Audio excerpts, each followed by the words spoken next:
nè ha tụi nó tụi đấy phải là nhu trồng sông nè đặt đúng là nhu lâu sông chỉ là thua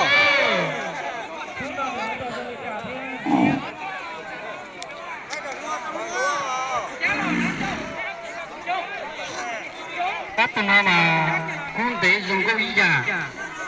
xem chả nào lo xin lỗi ý giả đấy chỉ là cái lo hay hành thì mà không để cơ gì đó hết con tàu hành nữa đó tụi nó chỉ một con đồn tròn nè tụi nó này khốn lắm sử dụng bao số đấy cái sử dụng cái phát phá cái đấy thế đấy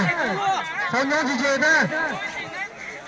chỉ cả đơn luôn này cả tốn luôn chứ cái đấy là mình tưởng tưởng cái nữa đó lần này nè cho nè mà có tụi chú mà nó cũng chơi chơi đi chú chỉ cho mưa nữa chia sẻ biển đâu đó biển đâu chủ đây cái nào mà chú bây giờ thế này con này tôi sẽ tung nó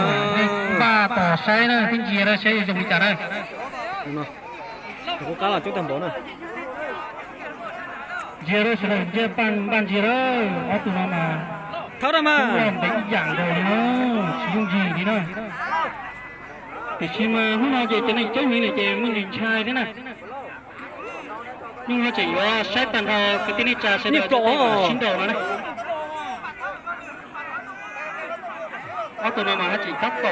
chỉ giờ thế này nó nó gì thế nào ta cái đấy giờ nó tí rồi nó ban đầu kỳ gì nó đó là chỉ một khu liền nè những ban đầu kỳ gì nó giờ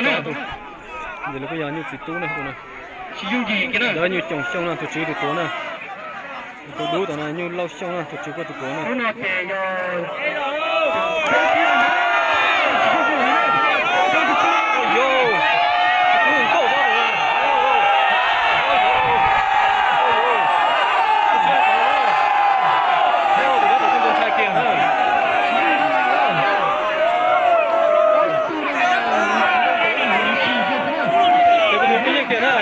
bên tiền chỉ là trộn từ kia, nó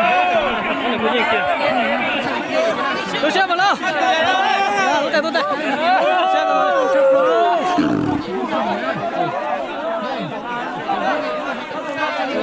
tiền là sư, cho cú chưa, đây không, không được ra tụi nó.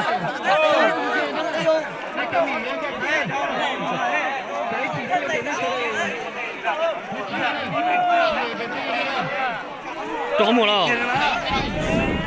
Trời ơi.